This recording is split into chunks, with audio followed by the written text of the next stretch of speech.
A lot of the books changed as well. For example, the way they taught history.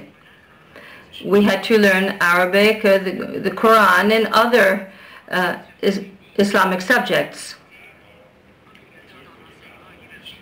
And the life of Mr. Khomeini became compulsory as well.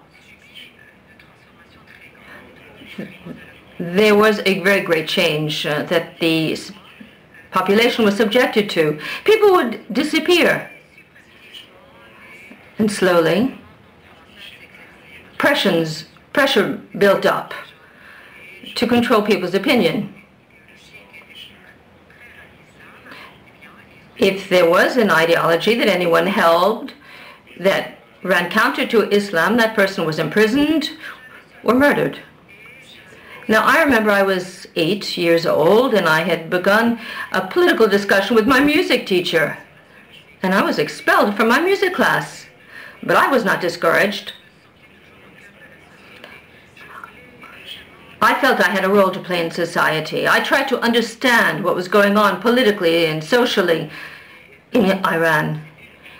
I would attend public events. I visited cemeteries. I visited hospitals. I went to conferences. I would talk with the mullah, the basiji, the different supporters of the regime. I was not afraid. I would strike a conversation up. I studied architecture and film. And I continued my work as a writer, as a poet. I wrote documentaries. I was a journalist and a photographer.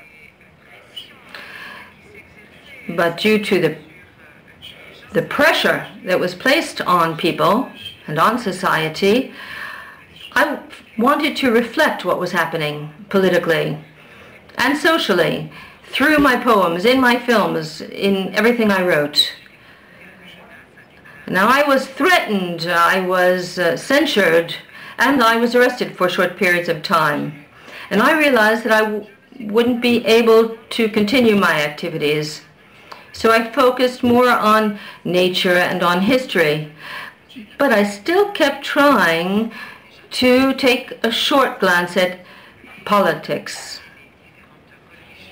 I studied different religions secretly, and then I decided to change religions. And now we're in 83 in Iran. When we talk about Neda Aga Sultan, when she was born, her father was a civil service and he was a musician. She was very intelligent. She was very honest. She was very sincere. She had a very sharp mind. She was an intellectual.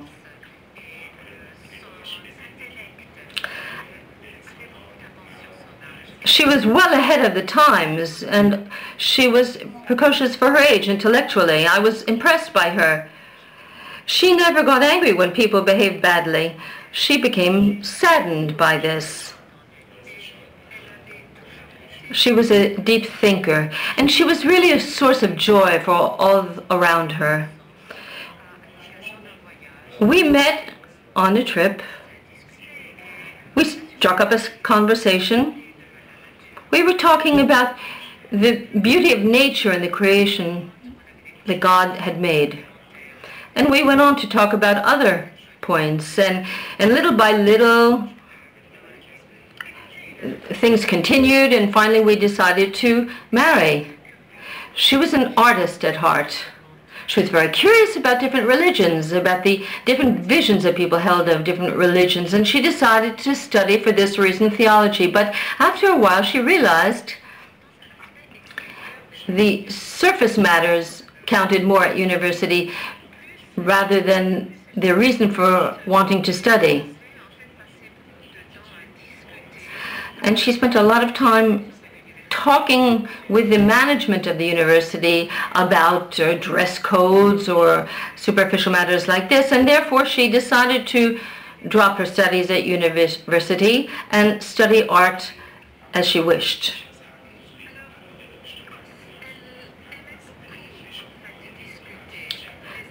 She enjoyed talking about the different pressures that were being placed now on Iranian society, above all young people.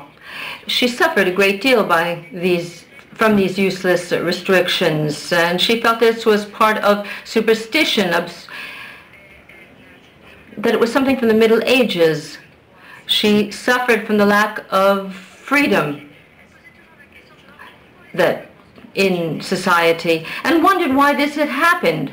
She wondered why no one would react, why people didn't speak up and complain, explain their dissatisfaction. She wondered what the end result would be and what would end up happening.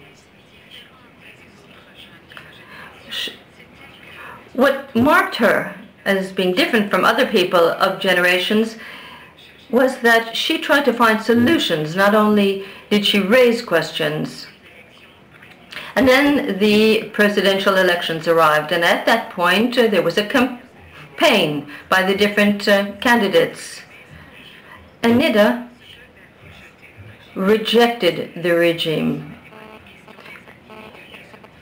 And she felt it wasn't a matter of individuals. She felt that all the candidates were more or less the same. In any case, she thought the people's vote didn't matter. It was just a show.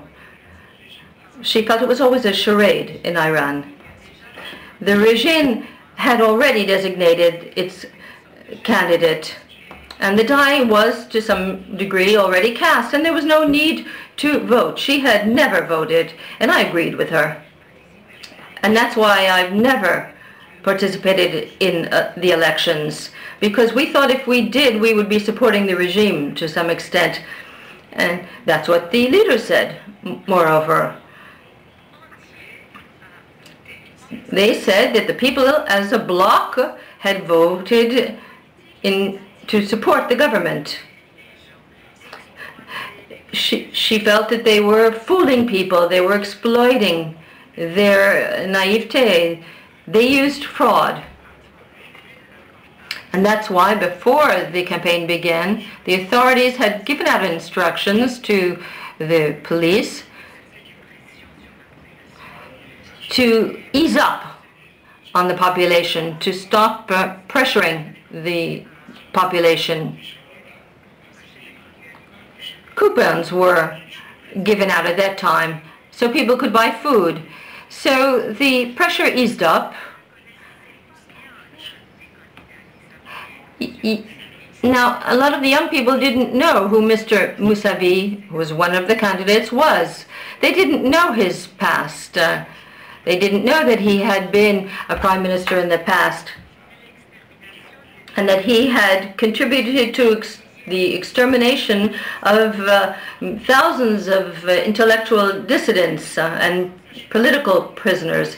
They only heard about him when he had already been transformed, been reborn, and they were fascinated by what he was saying.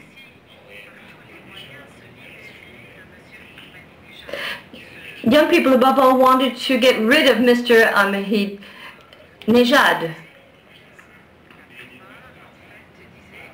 Most people said we have to choose between we have to choose the lesser evil. People took to the streets to express their joy,